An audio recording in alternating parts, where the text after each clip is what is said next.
Hello, this is a presentation by Jessica Smith for EDU 527 at Georgetown College, spring 2019.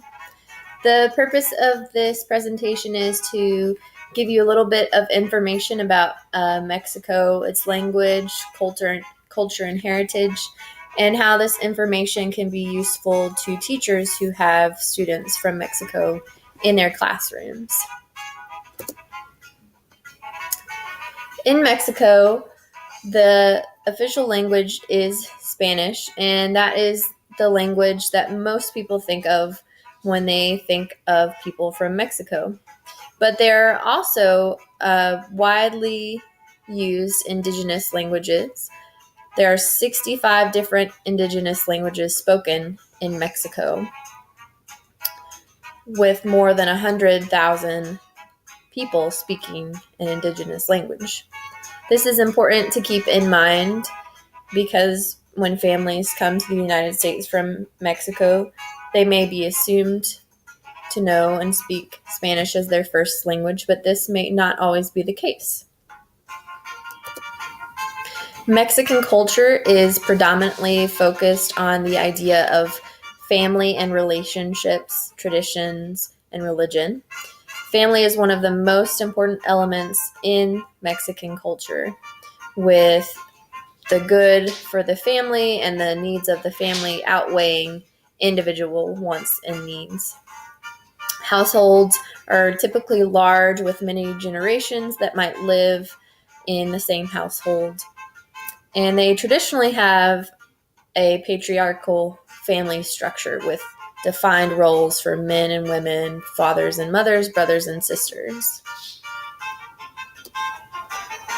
In Mexico, unfortunately, they've had a long history of political corruption, from bribes to extortion to payoffs of government officials. And this affects the people because they have a large distrust of government.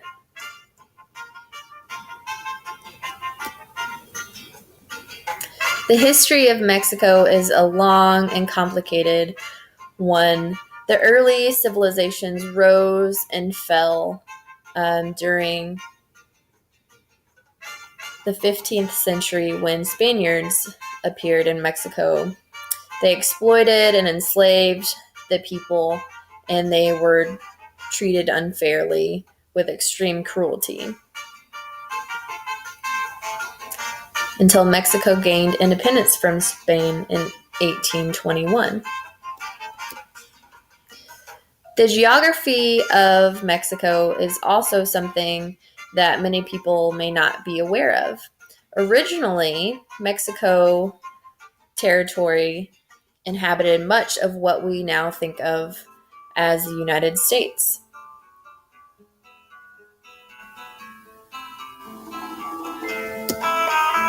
Religion in Mexico is also a very important part of their culture. The culture revolves around religious beliefs, traditions, and Roman Catholicism is the most widely practiced religion, with 82.7% of the population practicing.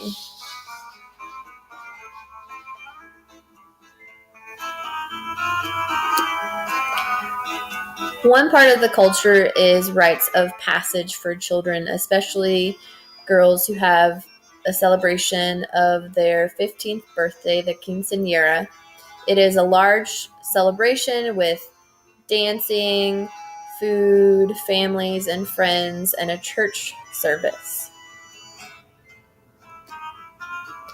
The education system in Mexico has improved over the past years, but it is still an area that can be improved. Some improvements recently have been the requirement of children ages 6 to 18 to be in school, and since 2004, preschool has been mandatory for all children.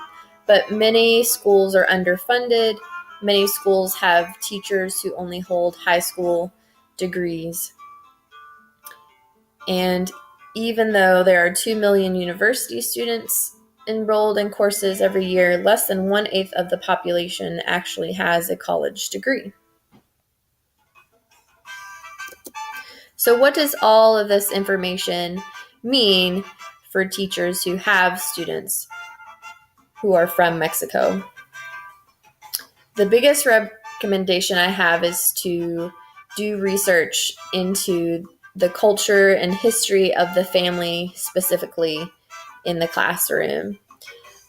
Because of the wide range of rural to urban places in Mexico, students may have varying experience with schools. Some may have been enrolled in schools, some may not have been. It's important to know the level of education of the student coming in.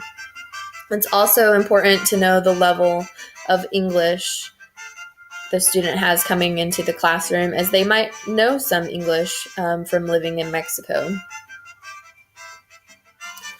Another big takeaway or recommendation is to connect all learning to students' background, and if they don't have background knowledge, to build that with hands-on activities, visuals, and organizers that the students can connect to. Another recommendation would be to use cognates that are similar in English and Spanish, because English and Spanish have a lot of similarities. They have a lot of cognates. These can be used to help support the students' learning in the classroom. The last recommendation is to encourage the parents and the students to keep speaking their home language, keep learning in their home language, reading in their home language if that is possible, because the more the student is proficient in their home language, the more that this knowledge and skill can be transferred into the classroom in the use and learning of English. I hope you have enjoyed my presentation. I hope this will be helpful if you ever have students in your classroom or families who are from Mexico. Thank you.